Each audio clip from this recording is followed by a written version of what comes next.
말씀은 요한복음 6장 26절부터 29절입니다. 한 가지 광고도 말씀드리면 예배 후에도 드림관에서 커피 마시고 싶으신 분들은, 개인적인 교제를 하고 싶으신 분들은 이제 하셔도 된다는 점 말씀드립니다. 본 말씀 요한복음 6장 26절부터 29절입니다. 요한복음 6장 26절부터 29절입니다. 제가 읽어드리겠습니다. 예수께서 대답하여 이르시되 내가 진실로 진실로 너희에게 이르노니 너희가 나를 찾는 것은 표적을 본 까닭이 아니요 떡을 먹고 배부른 까닭이로다. 썩을 양식을 위하여 일하지 말고 영생하도록 있는 양식을 위하여 하라. 이 양식은 인자가 너희에게 주리니 인자는 아버지 하나님께서 인치신 자니라. 그들이 묻되 우리가 어떻게 하여야 하나님의 일을 하오리이까? 예수께서 대답하여 이르시되 하나님께서 보내신 이를 믿는 것이 하나님의 일이니라 하시니 아멘. 오늘 본문 말씀으로 목사님께서 말씀 전해주시겠습니다. 할렐루야. 반갑습니다. 축복합니다.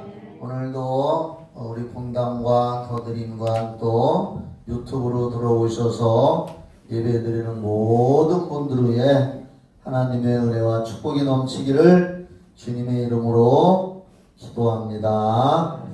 오늘은 읽은 이 요한복음 6장 26절과 29절에 있는 이 말씀으로 하나님의 일을 하라. 한번 다 같이 해봅시다. 시작. 하나님의 일을 하라.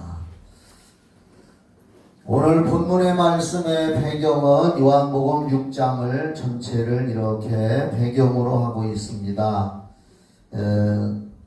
우리가 흔히 아는 성경에서 잘 알고 있는 오병이어의 기적. 오병이어 하면은 보리떡 5개와 물고기 2마리로 예수님께서 광야에서 장정만 5,000명이라고 했으니까 여자분들과 어린아이들까지 치면은 예수님 앞에 와서 말씀 듣고 그날 집회에 참석한 사람들이 한 3만 명 이상으로 될 것이다. 이렇게 추산을 하죠. 그 많은 사람들이 보리떡 5개와 물고기 2마리를 가지고 예수님께서 기도하시자, 하나님께서 기도하시자 기적이 생겼습니다. 그래서 실컷 배부르게 다 먹고 남은 걸 거두니까 12강주리가 남았다 그랬습니다. 성경을 믿으시죠? 하나님은 살아계시고 지금도 믿는 자들에게 하나님의 때와 하나님의 필요를 위해서 하나님께서 기적을 베푸시는 걸 믿으시기 바랍니다.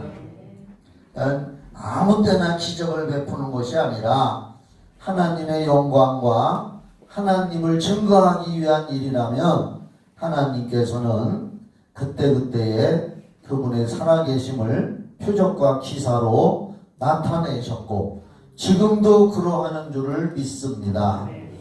그래서 이제 많은 사람들이 배부르게 먹고 설교도 듣고 하고서 이제 먹고서 집으로 돌아가고, 그런데 문제는 그 이튿날 또 사람들이 예수님 계신 데를 어떻게 찾아서 또 많이 몰려왔다고 했습니다. 그래서 예수님께서 그들에게 사실 예수님의 마음이 그렇게 좋지를 않았던 것 같아요. 오늘 말씀 보니까 예수님께서 거기 26절에 보면은 예수께서 대답하여 이르시되 내가 진실로 진실로 너희에게 이르노니 너희가 나를 찾는 것은 표적을 본 까닭이 아니요 떡을 먹고 배부른 까닭이로다.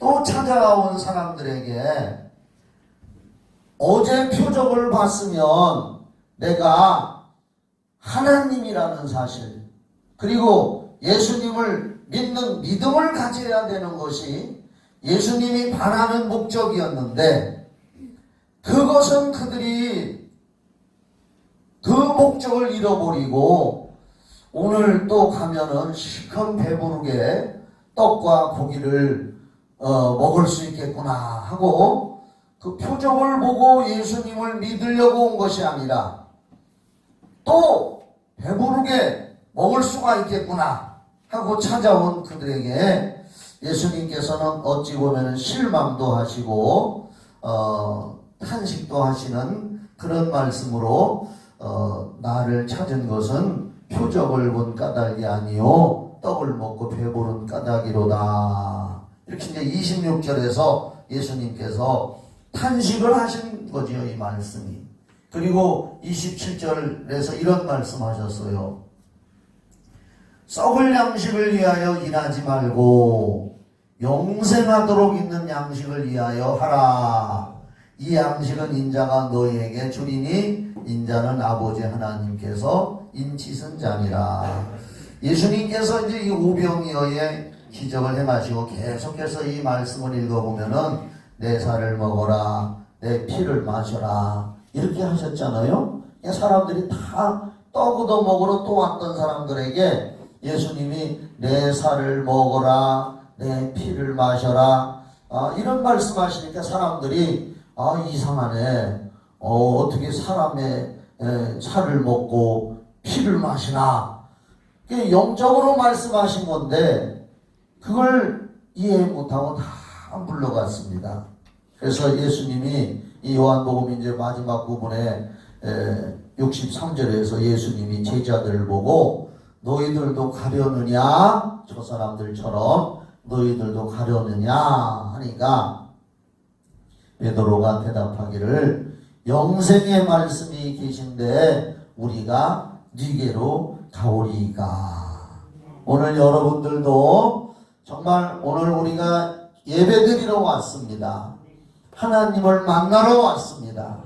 사람이 떡으로만 사는 것이 아니고 하나님의 입에서 나오는 말씀으로 산다고 했으니 육을 위해서는 우리가 떡도 먹어야 돼요.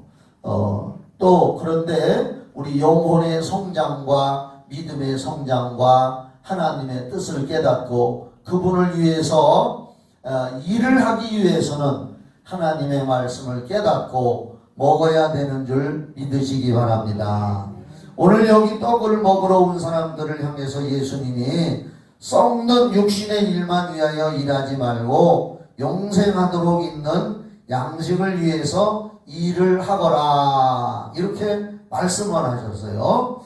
그랬더니 28절에 한번 봅시다. 그 28절에 그들이 묻되 우리가 어떻게 하여야 하나님의 일을 하오리까. 육신을 위해서 썩어질 양식만을 위해서 일하지 말고 영의 양식을 위해서 일을 하라 이런 말씀을 하시니까 그들이 궁금했던 것 같아요. 그래서 우리가 어떻게 해야 하나님의 일을 하오리까. 오늘 우리 예수 믿는 여러분, 예수 믿고 구원 받으시고 성령을 모신 여러분, 여러분들 마음속에도 아마 다 그런 의문을 가지고 있을 겁니다. 내가 어떻게 해야 하나님의 일을 좀 더 잘할까? 내가 어떻게 해야 주의 일에 봉사를 좀 할까? 그런 마음들을 다 가지고 있을 줄 압니다. 그런데 예수님께서 여기 떡을 먹으러 온 사람들에게 영생을 위해서 영의 양식을 위해서 일을 하라, 썩어질 것만을 위해서 하지 말아라 이렇게 말할 때 이들이 어떻게 해야 우리가 하나님의 일을 하오리까? 어떻게 해야 하나님의 일을 우리가 할 수가 있습니까? 하고 예수님한테 질문을 했습니다. 그러자 예수님은 29절에서 이렇게 대답을 합니다. 예수께서 대답하여 이르시되 하나님께서 보내신 일을 믿는 것이 하나님의 일이니라. 즉 이 말을 간단히 줄이면 나를 잘 믿는 것이 하나님의 일을 하는 것이다 이렇게 얘기했습니다. 저는 평신도 때 혼자서 성경을 많이 읽었습니다. 지금도 꾸준히 읽고 있는데 이 말씀을 읽으면서 좀 궁금했습니다. 예수님을 잘 믿기만 하면 하나님의 일을 하는 건가? 하나님의 일을 하는 것이 예수님이 여기서 말씀하시는데 나를 잘 믿는 것이 하나님의 일을 하는 것이다. 그러면 우리가 예수님 믿고 구원받고 교회 와서 예배드리고 예수님만 잘 믿으면 하나님의 일을 하는 것이구나. 저는 아주 신앙의 초보자 때, 평신도 초보자 때, 하나님의 일을 하는 것은 예수님을 잘 믿기만 하면 일이구나. 하나님의 일을 하는구나. 왜냐하면 예수님께 사람들이 우리가 어떻게 해야 하나님의 일을 하오리까 하고 물어보니까 예수님이 친히 대답하시기를 하나님께서 보내신 일을 믿는 것이 하나님의 일이니라 이렇게 하셨잖아요. 여기 성경에. 그런데 이 말씀을 우리가 좀 더 따지고 들어가 봐야겠습니다. 지금 예수님 없이 예수를 떠나서 사는 사람들은 먹고 입고 마시고 또 세상에서 출세하기 위해서 애들은 공부하고 사업하는 사람들이 있고요. 직장을 갖고 직장 생활하는 사람이 있고요. 또 내 사업을 더 번창케 하려고 열심히 노력하는 사람들이 있고요. 예수님 없이 사는 사람들의 그 인간의 모든 일들은 인간적인 욕망을 가지고 사실 예수님의 관점에서 보면은 썩는 양식을 위해서 일하는 것이라고 볼 수 있습니다. 물론 우리 인간편에서 먹고 입고 마시고를 안 할 수가 없습니다. 그런데 우리 마태복음 6장에 보면 예수님께서 이방인들처럼 먹고 입고 마시는 것만 하면은 안 된다. 우리 예수 믿고 구원받은 사람들이 안 믿는 사람들처럼 먹고 입고 마시는 일에만 똑같이 그런 삶의 목적을 살아간다면 믿음을 가진 사람으로서 예수를 믿는 사람으로서 삶의 가치를 하나님이 볼 때는 불신자와 똑같다는 것이죠. 그래서 예수님은 마태복음 6장 33절에서 불신자와 다르다는 것을 우리가 어떻게 예수님이 말씀하셨느냐? 그런 것은 이방인들도 다 구하는 것이니까 너희는 먼저 그의 나라와 그의 의를 구하라. 그리하면 이 모든 것을 너희에게 더하시리라. 그런 말씀을 하셨고 또 고린도전서 10장 31절 말씀에 보면은 먹든지 마시든지 무엇을 하든지 믿는 자들은 하나님의 영광을 위해서 하거라. 이것이 우리 믿는 자들이 구원받은 자들이 성령을 모신 사람들이 안 믿는 사람들과 구별된 삶을 살아가라는 하나님의 의도가 거기에 담겨 있는 줄 믿으시기 바랍니다. 우리가 예수 믿고 구원받고 성령 받았다는 사람들이 천국을 바라보며 살아가는 사람들이 먹고 입고 마시고 공부하고 사업하고 이 세상 살아가는 것이 거기에만 목적을 두고 살아간다면 오늘 예수님이 여기 말씀하신 것처럼 썩는 양식을 위하여 일하는 사람들과 그 목적이 똑같다는 것이죠. 이건 사실 따지고 보면은 썩는 양식을 위해서만 일하는 사람들은 이거 다 죽을 때 놓고 가잖아요. 믿습니까? 죽을 때 가져가는 사람 봤어요? 화장터에 가보면은요, 마지막에 화장하고 뼈를 가른 다음에 그 뼈가루를 함에다 담아서 이렇게 준 다음에 그 다음에 뭐 하는 일이 있어요. 화장을 하고 어떤 사람들 이에서 금리빨 이런 게 나오면은 가족들에게 보고 이렇게 이거 가져갈 겁니까? 아니면 여기다 기증하고 갈 겁니까? 그러면 가져가는 사람들 거의 없어요.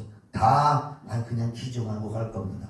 돌아가신 사람 이빨 속에서 나온 금이빨 가져가서 뭐 할 거예요? 기분도 안 좋잖아요.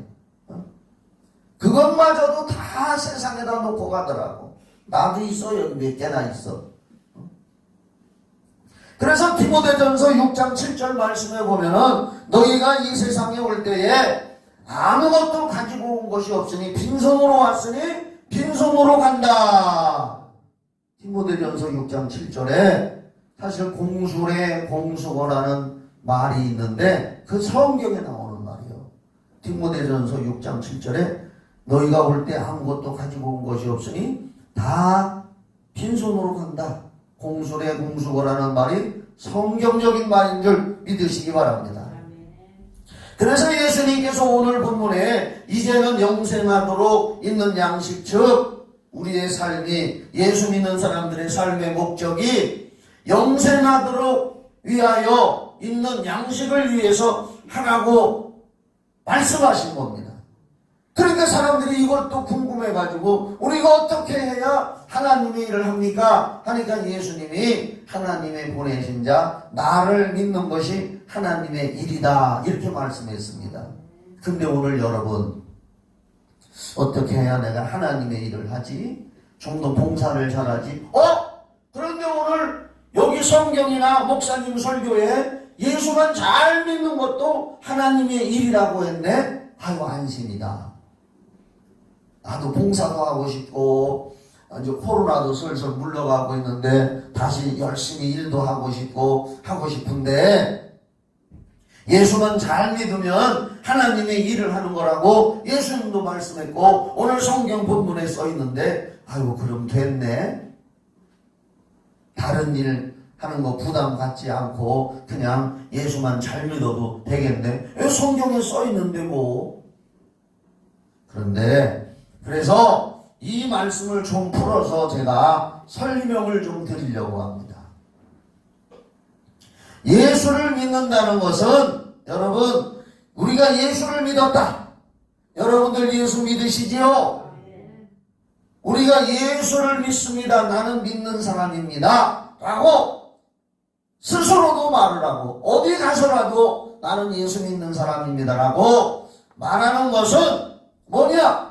성경에 기록되어 있는 대로 예수 십자가의 피로 죄사함을 이루어 주시고 예수님이 십자가에서 피 흘려 저주를 담당하신 것을 믿는다는 것입니다. 아멘이지요? 그리고 예수의 부활이 나의 부활이라는 것을 믿는 사람들, 예수 십자가의 보혈의 피가 내 죄를 사하고 나의 저주를 다 가져가셨고 그리고 예수님이 부활하심으로 그것을 의롭다고 확정하시고 인정해 주셨고 예수의 부활이 장차 내가 죽어도 다시 부활할 것이라는 성경적으로 그 사실을 믿는 것이 우리가 예수를 믿는다고 말을 하고 있습니다. 다시 말해서 우리가 구원받고 성령님을 모신 것은 우리의 공로나 또 우리가 어떤 대가를 지불한 것을 말하는 것이 아니고 우리가 구원받은 것은 전적으로 하나님의 은혜로 값없이 구원을 선물로 주셨고 우리는 그 사실을 믿음으로 받아들여서 마음에 영접을 해서 입으로 시인해서 하나님의 은혜로 구원을 선물로 받은 줄 믿으시기 바랍니다.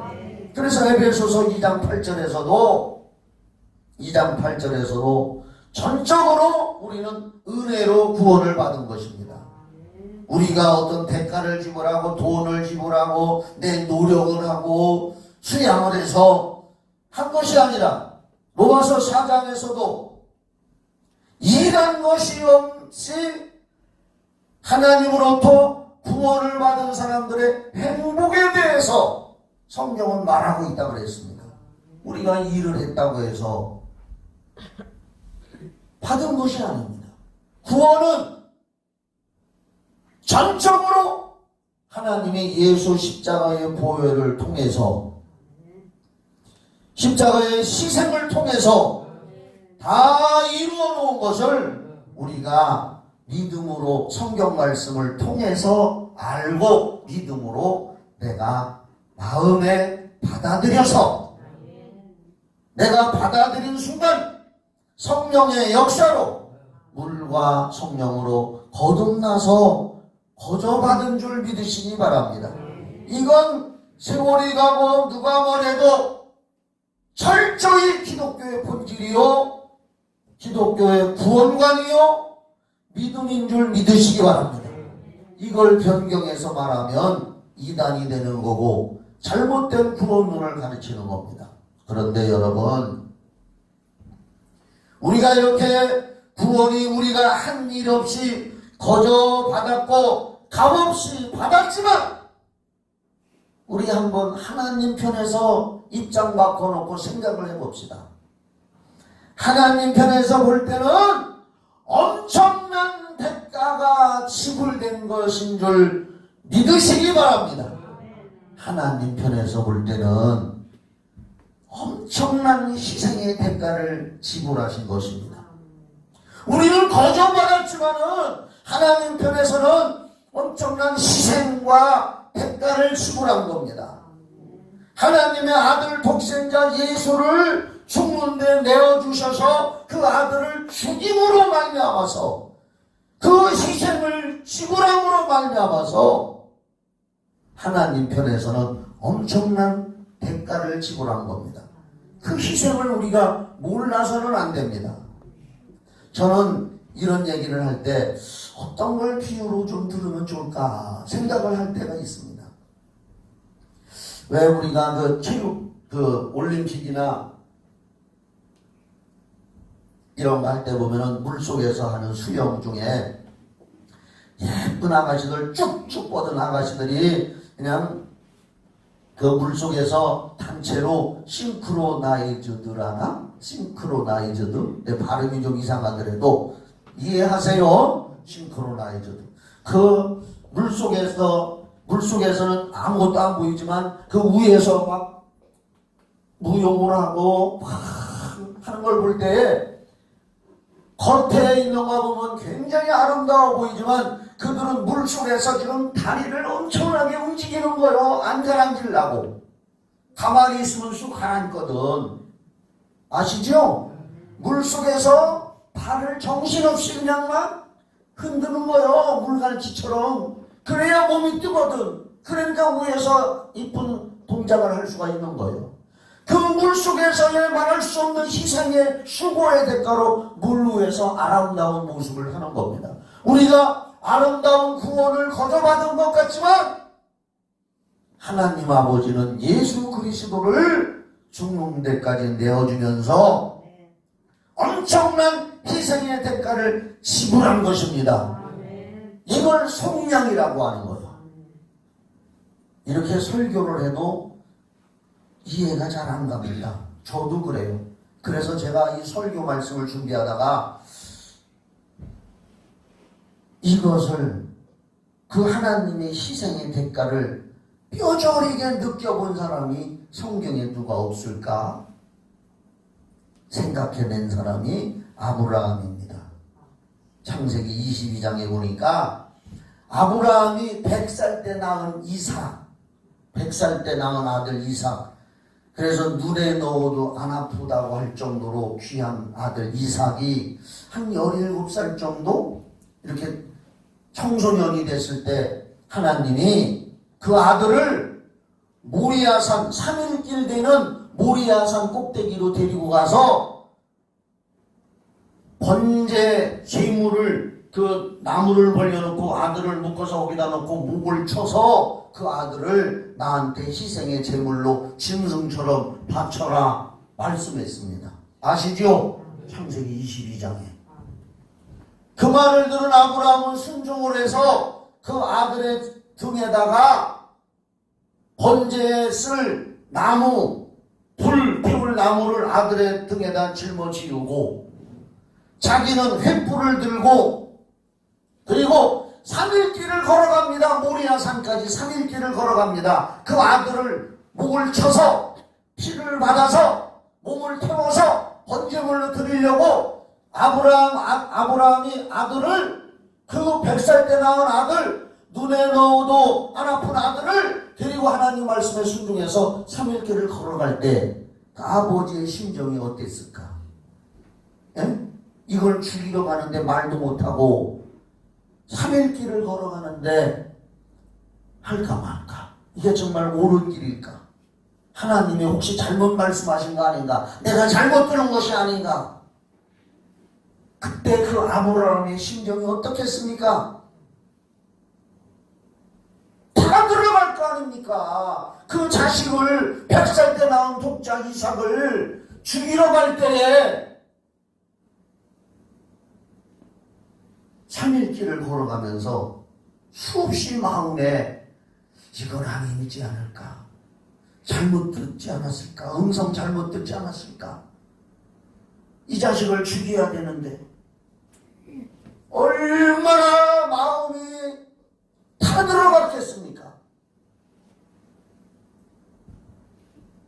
그걸 읽으면서 아브라함이 하나님의 마음을 가져가지고 아브라함이 그 마음, 아픈 마음을 하나님께서 너도 느껴봐라. 내 마음, 장차 내 아들 독자 이삭을, 아니 독자 예수를 세상에 줘서 죽이려고 할 때 내 마음, 네 아들 독자를 3일 길을 데리고 가면서 너 죽이러 갈 때 한번 그 심정 너도 느껴봐라. 아브라함이 독자를 3일 길을 걸어가면서 그 희생의 마음을, 하나님의 마음을 느꼈을 겁니다. 예? 어떻겠습니까? 아브라함이 순종해서 독자를 드린 거요. 드렸더니 하나님도 그 믿음을 보시고 하나님의 독생자를 죽여서 3일 동안 무덤에 있게 하신 줄 믿으시기 바랍니다. 그때의 아브라함이 하나님의 마음을 이해했을 겁니다. 지금 하나님이 우리를 구원하신 것은 그런 희생을 치르신 건데 우리는 이걸 그냥 거저받은 거요. 거저받은 겁니다. 그래서 거저 믿고 구원받은 겁니다. 그래서 하나님의 성령이 왜 우리 안에 들어오셨는지 아십니까? 성령이 왜 우리 안에 들어오셨는지 아십니까? 우리 안에 임하신 성령이 예수를 믿고 구원을 받아 값없이 은혜 받은 자들에게 이 아버지의 사랑과 아버지의 희생과 하나님의 긍휼하심을 우리에게 느끼게 하라고 성령을 주신 줄 믿으시기 바랍니다. 로마서 5장 5절을 한번 찾아줘 봐요. 로마서 5장 5절에 그 말씀 나와요. 우리가 구원을 거저받았다고 생각하지만은 로마서 5장 5절에 소망이 우리를 부끄럽게 하지 아니함은 우리에게 주신 성령으로 말미암아 하나님의 사랑이 우리 마음에 부은 바 되니니. 거저받은 것 같지만은 하나님의 입장으로 보니까 그 긍휼하심과 희생과 그 엄청난 그 크신 사랑을 성령이 우리 안에 들어오셔서 하나님의 사랑을 부은 바 되니까 진정으로 구원을 얻고 성령을 마음에 모신 사람들은 그래서 찬송을 부를 때나 깊이 기도할 때나 말씀을 진심으로 듣고 읽을 때에 그 하나님의 사랑에 감격하고 감사하고 감동이 되고 눈물을 흘리게 되는 줄 믿으시기 바랍니다. 성령님이 그걸 느끼게 해 주시는 거예요. 성령님이 그걸 체험하게 해 주시는 거예요. 그래서 우리는 찬송을 부를 때 예수님의 십자가의 보혈, 그 구원에 대한 찬송을 부를 때에 나도 모르게 감사하고 감격해서 하나님의 사랑을 성령으로 로마서 5장 5절 말씀처럼 깨닫게 돼서 어떤 때는 통곡도 하고 어떤 때는 감사해서 감격해서 눈물도 흘리게 되고 그래서 우리는 기도할 때 그럴 때에 주여 나를 성령의 도구로 써 주시옵소서 나를 주님의 일을 위하여 써 주시옵소서. 이사야서 6장의 이사야처럼 주여 내가 여기 있사오니 나를 써 주시옵소서. 이런 고백이 나오는 겁니다.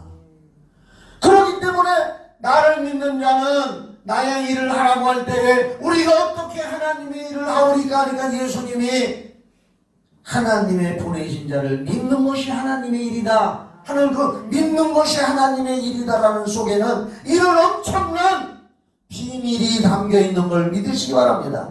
나는 그냥 하나님 믿었으니까 하나님 일이구나 이게 아니라 믿는 자들이 이 엄청난 하나님의 사랑을 성령으로 깨달아서 정말로 구원받은 은혜에 감격을 하니까 감동을 하고 눈물을 흘리고 감격해서 나를 써주시옵소서 하면서 하나님의 일을 하게 된다는 거예요. 믿어지십니까? 요한복음 14장 12절에 예수님이 이런 말씀을 했습니다. 내가 진실로 진실로 너희에게 이르노니 나를 믿는 자는 내가 하는 일을 저도 할 것이요 또한 이보다 큰 일도 하리니 이는 내가 아버지께로 가미니라.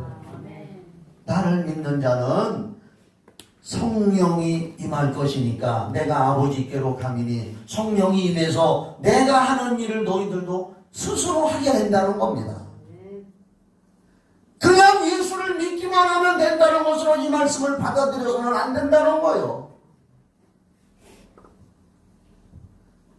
그래서 구원받은 바울사도의 구원은요 기가 막힌 구원입니다.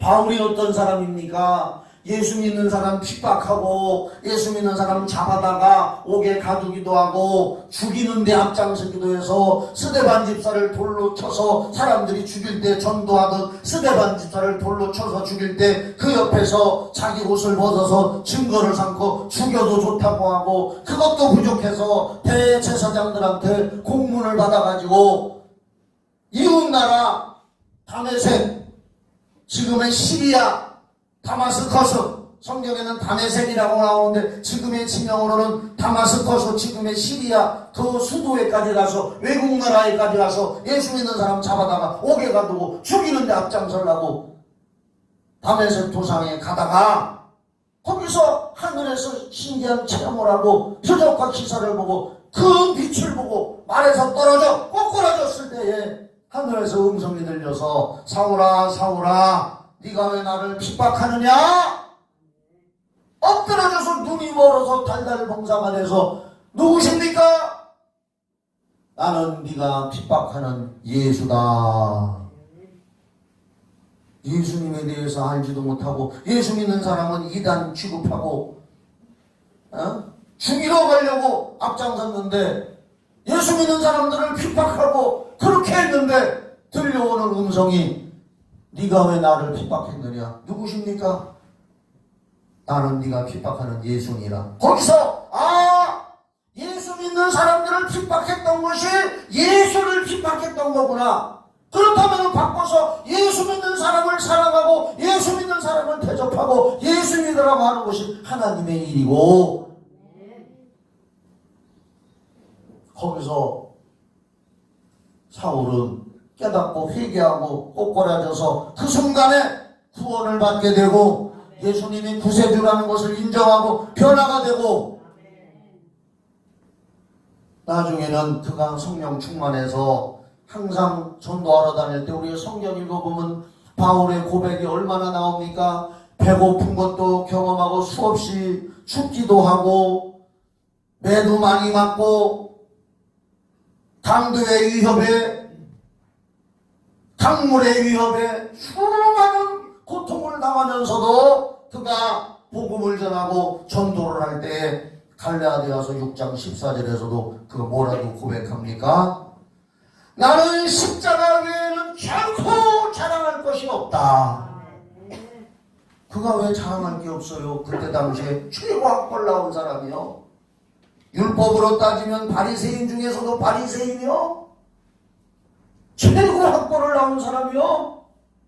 그런데도 하나님 앞에서 변화되고 예수를 믿고서 하나님의 일을 하게 됐을 때 성령의 감동으로 십자가 외에는 나는 자랑할 것이 없고, 사도행전 20장 23절로 24절에는 이렇게 고백합니다. 저도 하루에 몇 번씩 또는 어떤 때 이 말씀을 또 찾아서 나의 고백이 되게 해달라고 기도를 합니다. 사도행전 20장 23절로 24절에 오직 성령이 각 성에서 내게 증언하여 결박과 환난이 나를 기다린다 하시나 내가 달려갈 길과 주 예수께 받은 사명 곧 하나님의 은혜의 복음을 증언하는 일을 마치려 하면은 나의 생명조차 조금도 귀한 것으로 여기지 아니하노라. 그가 예수 믿고 구원받았다고 이게 하나님의 일이구나 하고만 주저앉아 있었습니까? 하나님의 이 구원의 복음을 증언하는 일을 마치려 하면은 내 생명을 조금 더 귀한 것으로 여기지 않는다. 죽음까지도 감수하면서 나는 복음을 증언하리라. 그가 하나님의 일을 그게 하나님의 일이요. 죽음까지도 감수한다.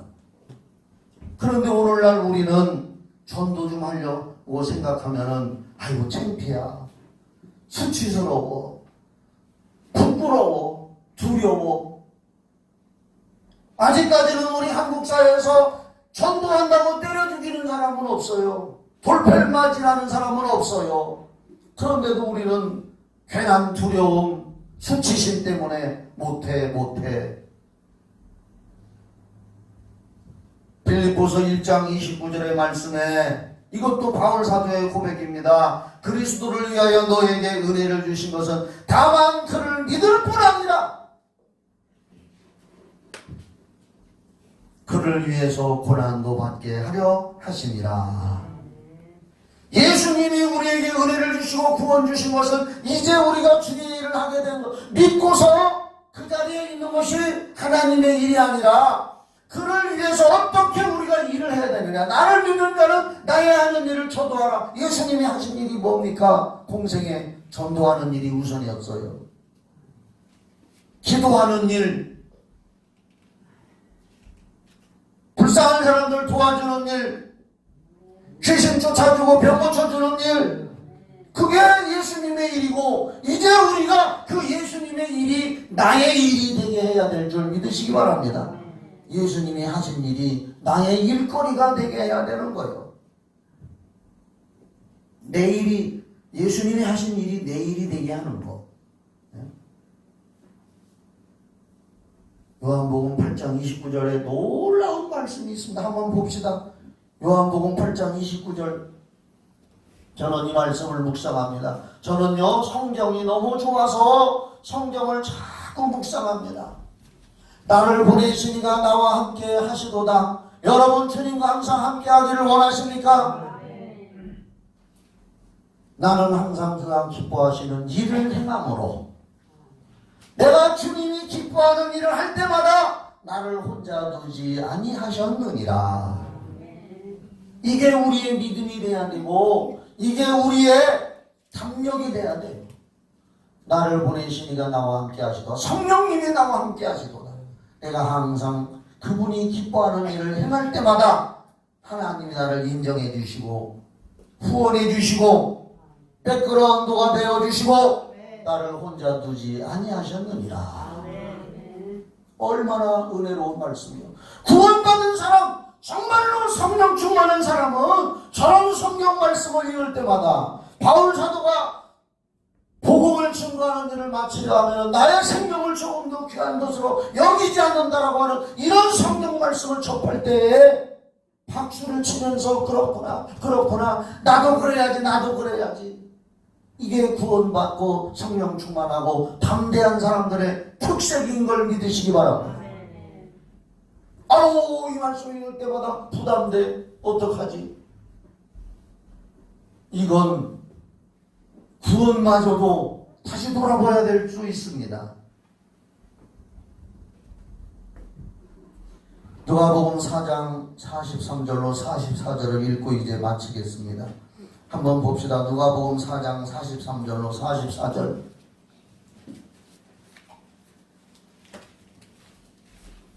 예수께서 이르시되 내가 다른 동네들에도 하나님의 나라 복음을 전하여야 하리니 나는 이 일을 위하여 복음 전하는 일을 위하여 보내심을 받았노라 하시고 갈릴리 여러 회당에서 전도하시더라. 주님이 이 땅에 오셔서 공생의 동안에 주 일 전도하는 일이었습니다. 복음 전하는 일이었습니다. 우리가 예수님 말씀에 오늘 하나님의 보내신 자를 믿는 것이 하나님의 일이다 하는 말씀으로만 안주하고 있으면 안 됩니다. 하나님의 보내신 자를 믿은 사람이라면 성령으로 말미암아서 그분이 한 일을 나의 일이라고 생각하고 정말로 감사하면서 감격하면서 그 일에 동참하는 것이 하나님의 일을 하는 것인 줄 믿으시기 바랍니다. 우리가 복음 전도의 일을 하며 다른 사람을 믿게 할 때, 잘 들어보세요. 우리가 전도해서 다른 사람을 믿게 할 때 그 사람도 하나님의 일을 하는 사람으로 만들어진다는 걸 믿으시기 바랍니다. 결론 중에 결론, 진정으로 구원받고 성령과 함께하는 성도는 주여 나를 주의 일에 써 주시옵소서. 주님 나를 주의 일에 써 주시옵소서. 이런 고백이 수없이 나오는 사람들입니다. 이 사람이 진정으로 구원받고 성령을 모신 사람이고 어떻게 하면은 하나님의 사랑을 받을 수가 있고 어떻게 하면은 하나님의 은혜에 감사하여 살아갈 수가 있을까? 그것은 바로 주여 내가 여기 있사오니 나를 써주시옵소서. 죽을 때까지 크리스찬은 할 일이 많습니다. 세상에서 은퇴하고 할 일 없다고 하는 사람들이 많지만 우리 예수 믿는 사람들은 은퇴가 없는 줄 믿으시기 바랍니다. 은퇴가 없어요. 정말 없습니다. 목숨이 끊어지는 날까지 복음을 전한다면 주의 일을 하는 겁니다. 주님이 기뻐하는 일을 하는 겁니다. 그렇게 기도하면서 살아가시다가 다 앞서거니 뒤서거니 천국 가시는 여러분 되기를 예수님의 이름으로 축원합니다. 기도하겠습니다. 하나님 아버지, 어떻게 해야 하나님의 일을 하오리까? 나를 믿는 것이 하나님의 일을 하는 것이더라고 말했는데 그 믿음 속에는, 그분을 믿는다는 믿음 속에는 이런 엄청난 비밀이 숨겨 있습니다. 아버지, 이 말씀을 깨달은 우리가 주님 나라 갈 때까지 주의 일에 동참하고 성령님과 함께 살게 하여 주시옵소서. 예수님의 이름으로 기도하옵나이다. 아멘. 이 찬송을 부르면서 마음의 감동을 받으시기 바랍니다.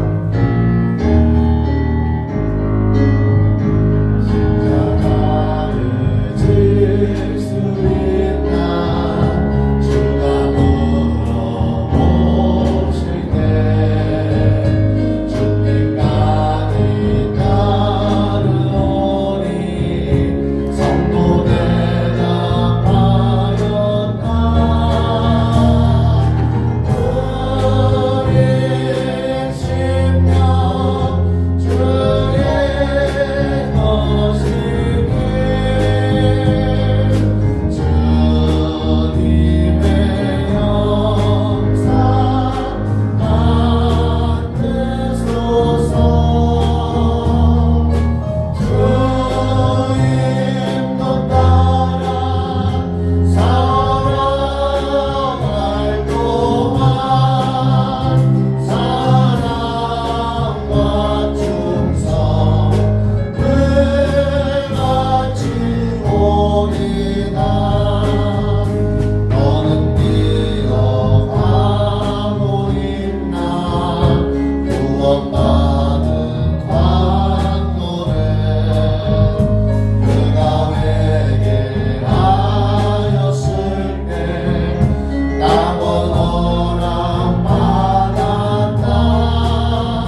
사랑과 충성 늘 같이 오리다. 걱정 근심 어둠 그늘 너를 눌러 덮을 때 주께 내 영 맡기겠나. 제 웃음 님 믿으며 우리의 심령 주의 것이니 주님의 용산 받으소서. 주님 것 따라 살아갈 동안 사랑과 충성 늘 같이 오리다. 이런 일다 할 수 있나. 주가 물어보실 때 용감한 자 바울처럼 선뜻 대답하리라.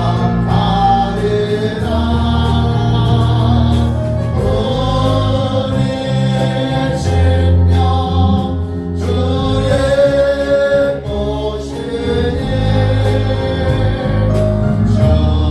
주님의 영상 받으소서. 주님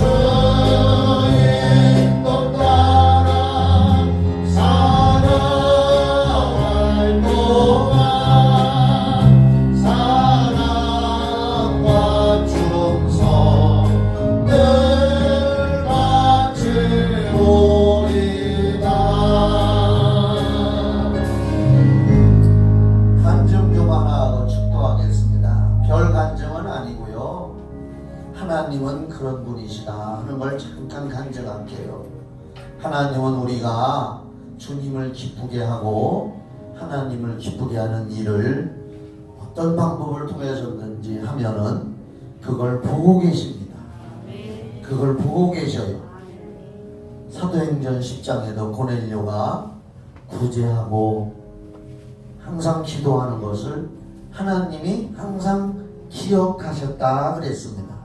때가 돼서 베드로를 보내서 성령을 받게 했다 그랬습니다. 제가 전도를 하기 위해서 요새 코로나 시대에 사람한테 접근해서 전도하기도 어렵잖아요. 그래서 마스크 전도를 몇 번 해봤습니다.